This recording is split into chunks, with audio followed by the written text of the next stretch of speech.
Yeah. When you're faced with a client who is very fact-driven, Yes. but yet they have this idea that the story is probably what will bring them farther along. Yeah. But when you're discussing ideas on what to include and not include, how do you convince them to let go of those facts that they think are important? Many times you can't. It's a process, you know. Yeah. It's probably the kind of thing we sit around ourselves sometimes and say, okay, honestly, this is the thing we say. Why do we care more about this than our customer? Right. Because that's what it feels like at times. Because in the end, it feels like you're trying to communicate with these people, and they're not listening. You've been trying to lead with the facts, the data, whatever it is, and they're not hearing you, right? So, but we're going to continue to talk about this. It is a process, and that's when I was talking about people sometimes when they actually get through it a little bit through those conversations with us, and they get that bell that clicks or rings, they'll say a little bit like it's a bit of a therapy session, because it is. You have to kind of work through that with people a little bit. Those are the good stories, by the way.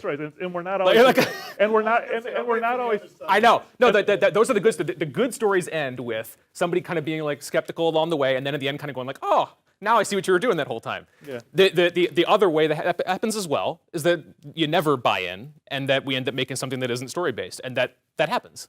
I mean, like in many ways, you can't force somebody to be something or want something that they don't want.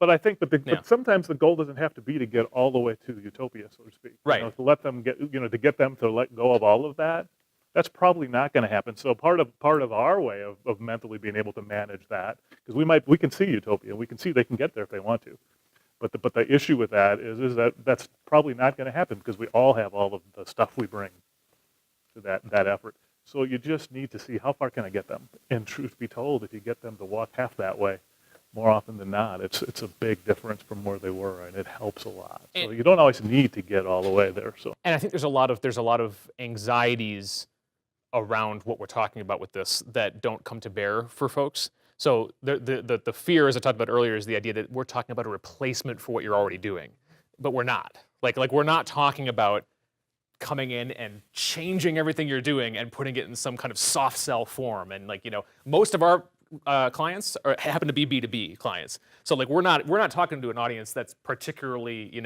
susceptible always to like the soft sell. Like they need those facts and features to sell these metal buildings. Like Taraki's a perfect example. Like they're not winning over new customers all the time by like these really soft sell ideas.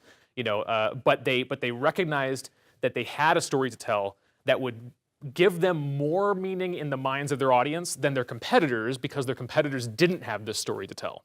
Their competitors had a story, but it was a different story, and they weren't telling it.